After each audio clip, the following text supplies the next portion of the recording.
नमस्कार, जय महाराष्ट्र मित्रांनो. या घडीची सर्वात मोठी अपडेट समोर येते थेट भाजपच्या गोटातून. भाजपात होणार सर्वात मोठा राजकीय भूकंप, पंकजा मुंडे यांनी दिले तसे स्पष्ट संकेत.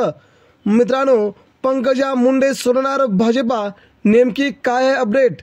पंकजा मुंडे यांनी आज आपल्या मनातील सर्वच खदखद बाहेर काढली. मला राजकीय वनवास दिला आहे. भारतीय जनता पार्टी आणि इतर 3 पक्ष एकत्र आल्यामुळे माझ्यावरती खूप मोठा अन्याय झाला आहे. त्यामुळे या 3 पक्षामुळे मला बाजूला सारल्याचं दुःख आहे. त्याचप्रमाणे गोपीनाथ मुंडे जर असते तर अशा प्रकारचं घडलं नसतं असंही त्यांनी वाटलंय. त्यांनी आपल्या मनातील खदखद बाहेर काढतानाच सध्या भारतीय जनता पार्टीला देखील टोले मारले आहेत. त्यांनी म्हटलंय की मला गेली 6 वर्ष मला पूर्णपणे वनवास लाभला आहे.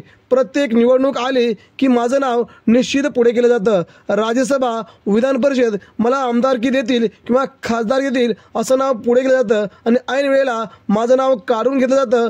परंतु ही सध्या भाजपची स्ट्रॅटेजी नेमकी काय असंही त्या म्हटले आहेत. त्यामुळे त्यांनी आपल्या मनातील खदखद बाहेर काढतानाच माझा वनवास कधी संपणार असंही जाहीर म्हटलंय. त्यामुळे पंकजा मुंडे आता भाजपातून बाहेर जाऊन भाजपला रामराम करणार असे स्पष्ट संकेत देत आहेत का, अशी चर्चा सध्या बीडसह महाराष्ट्रात सुरू झाली. मित्रांनो, आपल्या काय वाटतं? पंकजा मुंडे यांनी भाजपचा सोडावी का? नक्कीच यावरती आपल्या प्रतिक्रिया द्या.